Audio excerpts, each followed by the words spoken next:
Back to YouTube channel. स्वागत है आप सभी का एक और नए लर्निंग वीडियो में। गाइज आज के लिए हमारा जो टॉपिक होने वाला है वो हम आज डिस्कस करने वाले हैं that how to manage our risk while trading. Okay, so जैसे ट्रेडिंग करते वक्त जो है हम अपने रिस्क को कैसे मैनेज करें एंड कितने फंड पे हमें किस तरीके से ट्रेडिंग करनी चाहिए, तो उस पे जो है आज हम डिस्कस करने वाले हैं। क्यों तो क्या होता है, यूजुअली अगर नए नए लोग ट्रेडिंग करने आते हैं तो उसमें क्या होता है एक सा कि जैसे मान लीजिए फंड लाए 10,000 एंड आप जो है पूरे 10,000 से ट्रेडिंग करना स्टार्ट कर देते हैं। उस पर आपको रिस्क कितना लेना है, लाइक लॉस कितना लेना है, प्रॉफिट कितना लेना है, तो उसके बारे में आज हम सब डिस्कस करेंगे। Okay, so let's start the video guys.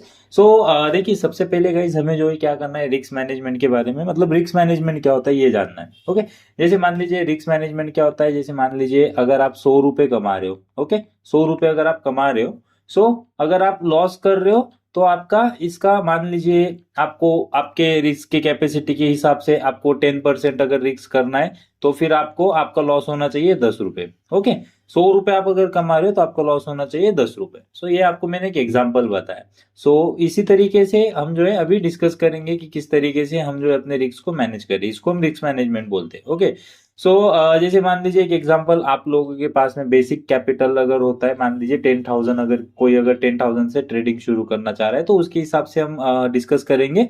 आप जो है उसको ऑन एंड ऑन आप जितना आपका कैपिटल है उसको उस अकॉर्डिंग आप मैनेज कर लीजिए। ओके, उस हिसाब से आप जो है आपका कैलकुलेशन कर सकते हो। ओके, सबसे पहले हमें डिस्कस करना है, जैसे मान लीजिए अगर आपके पास 10,000 रुपीज कैपिटल है। ओके, आपके पास मान लीजिए सबसे पहले है 10,000 रुपीज कैपिटल है। ओके, आपके पास है 10,000 रुपीज कैपिटल। अभी आपके ऊपर डिपेंड करता है गाइस कि देखिए अगर आप पूरा 10,000 अगर आप यूज करोगे, मान लीजिए अगर आपका लॉस हो गया, उस पे जो है आपका अगर लॉस हो जाता है तो आपको ट्रेडिंग में अगर लंबा टिकना है तो आपको क्या करना होगा, इस 10,000 को डिवाइड करना होगा दो हिस्सों में। ओके, क्यों तो क्या होगा कि अगर आप देखिए आपका कैपिटल कम है और आप अगर इसको वन टाइम यूज करोगे तो आपका टोटल अगर लॉस होता है तो फिर आपको जो क्या होगा, रिस्क आपका बड़ा हो जाएगा। ओके, इसको हम क्या करेंगे, दो हिस्सों में जो है इसको हम डिवाइड करेंगे। ओके, अभी दो हिस्सों में डिवाइड हमने कर लिया मान लीजिए। ओके, दो हिस्सों में डिवाइड करने के बाद में हमारे पास बच गए गाइस अभी 5,000 रुपए जो है अपना फंड बच गया। ओके, 5,000 रुपए जो है हमारे पास अपना फंड बच गया। अभी इसमें हमें क्या करना है, 5,000 रुपए फंड बचा है तो अभी जैसे मान लीजिए आप अगर बैंक निफ्टी में ट्रेड कर रहे हो या फिर निफ्टी में ट्रेड कर रहे हो तो आपका जो है आपको एट द मनी या फिर near to at the money का स्ट्राइक प्राइस आपको चूज करना होगा, तभी जाके आपका एक लॉट बाय होगा। जैसे मान लीजिए अगर आपने मान लीजिए 5,000 पे एक लॉट आपने बाय किया। ओके, एक लॉट जो है आपने यहाँ पे बाय कर लिया। ठीक है, फाइन। यहाँ पे आपने एक लॉट बाय किया। अभी एक लॉट बाय करने के बाद में अभी आपका असली जो है यहाँ पे आपका जो रिस्क मैनेजमेंट है यहाँ से आपका स्टार्ट होता है। ओके, जैसे मान लीजिए अगर इफ कंसिडर करिए आपने बैंक निफ्टी में कहीं पे भी अगर मान लीजिए एक ट्रेड एग्जीक्यूट किया समवेयर अराउंड, मान लीजिए आपने यही यहाँ कहीं पे आपने अगर कॉल साइट में एक ट्रेड एग्जीक्यूट किया। ओके, यूजुअली क्या होता है कि कैंडल लो का जो है हम एसएल रखते हैं। ओके, अभी कैंडल लो का अगर यहाँ पे आप एसएल काउंट करोगे तो ये काफी बड़ा हो जाएगा, 133 पॉइंट्स का एसएल हो जाएगा। इतना तो आप बेयर नहीं कर पाओगे। बैंक निफ्टी में जैसे मान लीजिए आपका एक लॉट पे ट्रेड कर रहे हो तो आपका यहाँ पे 1,500 रुपए का रिस्क बन रहा है। ओके, आपके 5,000 के अकॉर्डिंग 1,500 रुपए का जो रिस्क है आपका वो बहुत ज्यादा हो जा रहा है। ओके, इसको आपको कैसे कैलकुलेट करना है गाइस, कि आपको क्या करना है कि 5,000 का जो आपका रिस्क बन रहा है उस 5,000 के रिस्क को आपको जो है डेली पे आप जैसे मान लीजिए रिस्क अगर आपको लेना है तो आप जो है 3 to 5% का आप इस पे रिस्क ले सकते हो। ओके, अगर आपको ट्रेडिंग में लंबा टिकना है तो 3 to 5% बहुत ज्यादा होता है, बट आपका कैपिटल कम है उसके हिसाब से मैंने आपको बताया कि आप 3 to 5% जो है आप यहाँ पे रिस्क ले सकते हो। आप राइट डाउन कर सकते हो, कोई दिक्कत नहीं है। 3 to 5%। ओके, इफ अगर हम जैसे यहाँ पे अगर मान लीजिए 5,000 पे आपने एक लॉट बाय किया एंड अभी आपको चाहिए उस पे आप अगर 3 to 5% का आप अगर रिस्क कर रहे हो। ओके, 5,000 का मान लीजिए लमसम आप 5% का ही कैलकुलेशन कर लीजिए तो आपका यहाँ पे 250 रुपीज का यहाँ पे आपका लॉस बन रहा है। कितना बन रहा है, 250 रुपीज का आपका पर लॉट पे लॉस बन रहा है। अभी अपना जो है बैंक निफ्टी का लॉट साइज होता है जैसे मान लीजिए 15 क्वांटिटी का एक लॉट होता है। 15 इंटू आपको क्या करना है, नियर अबाउट 20 पॉइंट्स का जो है आपको यहाँ पे आपका स्टॉप लॉस लगाना है। इससे क्या होगा गाइस कि 5,000 में से आपका जाएगा बस 250 रुपीज अगर लॉस होता है तो आपका। ओके, 250 रुपीज आपका जाएगा इफ अगर मार्केट में आपका लॉस होता है तो। अभी इसके अगेंस्ट आपको क्या करना है, अगर आपका 20 पॉइंट्स का अगर आपका जैसे मान लीजिए एसएल बन रहा है, तो आपका फर्स्ट टारगेट रहना चाहिए एटलीस्ट मिनिमम 1:1, यानी कि आपका फर्स्ट टारगेट मिनिमम होना चाहिए 40 पॉइंट्स का। ओके, कितने पॉइंट्स का? 40 पॉइंट्स का। आई होप आप लोगों को जो है इस वीडियो समझ में आ रहा होगा।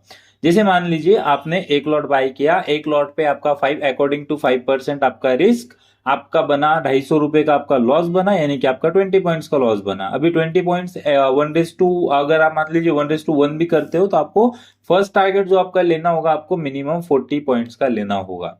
ओके, सो 40 इंटू अगर आप 15 करोगे, सो आपका कितना बन जाएगा, यहाँ पे आपका प्रॉफिट कितना बन जाएगा, अगर आप 40 इंटू 15 करोगे तो आपका यहाँ पे 600 का यहाँ पे आपका प्रॉफिट बन जाएगा। ओके, सो 600 का आप प्रॉफिट कर रहे हो एंड 250 रुपीज का आप लॉस कर रहे हो। अभी 600 में से अगर आप 250 माइनस करते हो तो आपका 350 रुपीज। मान लीजिए आपने अगर एक ट्रेड लिया, आपका एसएल लगा, दूसरा ट्रेड लिया, आपका एसएल लगा, तीसरे ट्रेड में अगर आपको टारगेट आया तो भी आप जो है ऑल ओवर जो है गाइस यहाँ पे 600 में से आपके जो है 500 रुपए लॉस में चले जाएंगे, आप जो है 100 रुपीज जो है यहाँ पे आप प्लस में रहोगे। ओके, अभी ये गाइस छोटे लेवल के लिए बता रहा हूँ, जैसे छोटा कैपिटल जिनका है उनके लिए बता रहा हूँ मैं, ठीक है। सो इसको आप जो है आपके बड़े कैपिटल से मल्टीप्लाई कर सकते हो। जैसे किसी का कैपिटल 1 लाख है तो 5,000 रुपए का पर डे का रिस्क ले सकता है, तो 5,000 का आपका जो क्वांटिटी आ रहा है, आपका एसएल कितना बन रहा है, उस हिसाब से आप जो है क्वांटिटी मैनेज कर सकते हो। जैसे मान लीजिए 5,000 में अगर आपका एसएल बन रहा है, जैसे अभी आपको एसएल यहाँ पे नियर टू द कैंडल का लग रहा है 30 पॉइंट्स का। ओके, सो आप जो है 5,000 डिवाइडेड बाय 30 कर लीजिए, आपका 166 क्वांटिटी पे आपको ट्रेड करते आएगा। तो इस हिसाब से जो है आप यहाँ पे कर सकते हो, ठीक है,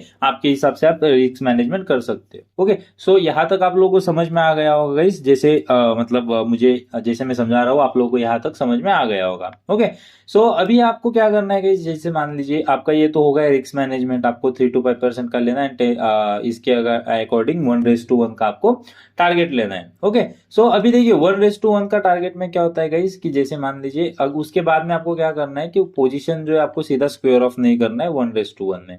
आपके पास ऑप्शन होता है ट्रेलिंग का। ओके, ट्रेलिंग का ऑप्शन होता है वहां पे, तो आप क्या कीजिए, जैसे मान लीजिए आपने कोई एक बैंक निफ्टी में एक लॉट आपने परचेज किया, जैसे मान लीजिए आपने 100 रुपीज पे परचेज किया, अभी आपका टारगेट है 40 पॉइंट्स का, अभी वो चला गया 140।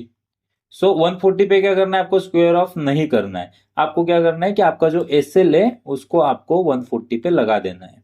ओके, इससे बेनिफिट ये होगा गाइस, इफ अगर मार्केट अगर वहां से और कंटिन्यू अगर रैली करता है, सो रैली में जो है आपको ज्यादा से ज्यादा पॉइंट जो यहाँ पे आपको कैप्चर करते आएंगे। आपको क्या करना है, आपका जो एसएल है उसको लगा देना है 140 पे। एक एग्जांपल दे रहा हूँ, आपका 40 पॉइंट्स का जो है आपका 1:1 आपका सेफ हो गया।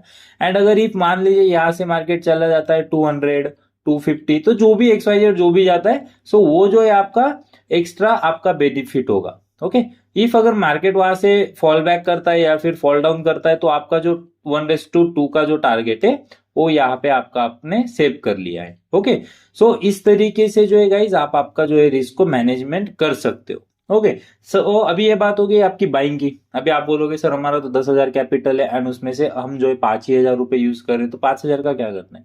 इफ मान लीजिए गाइज अगर आपका बैक टू बैक जैसे लॉसेस अगर हो रहा है, ओके, इफ मान लीजिए अगर आपका बैक टू बैक जैसे लॉसेस हो रहा है, तो उस टाइम पे जो है आपका जो है जो रिमेनिंग आपका जो 5,000 रुपए जो कैपिटल है, तो उसमें से जो है आप जो है वहां से पैसे जो है आप यूज कर सकते हो। आपके पास बैकअप फंड होना चाहिए, तो उसको जो है आप 5,000 रुपए आप यहाँ पे यूज कर सकते हो। अभी आपका 250 रुपए अगर आप अगर लॉस कर रहे हो गाइस, तो 250 रुपए के हिसाब से आप कितने दिन तक कंटिन्यू भी लॉस करोगे तो भी आप मार्केट में टिके रहोगे, ठीक है।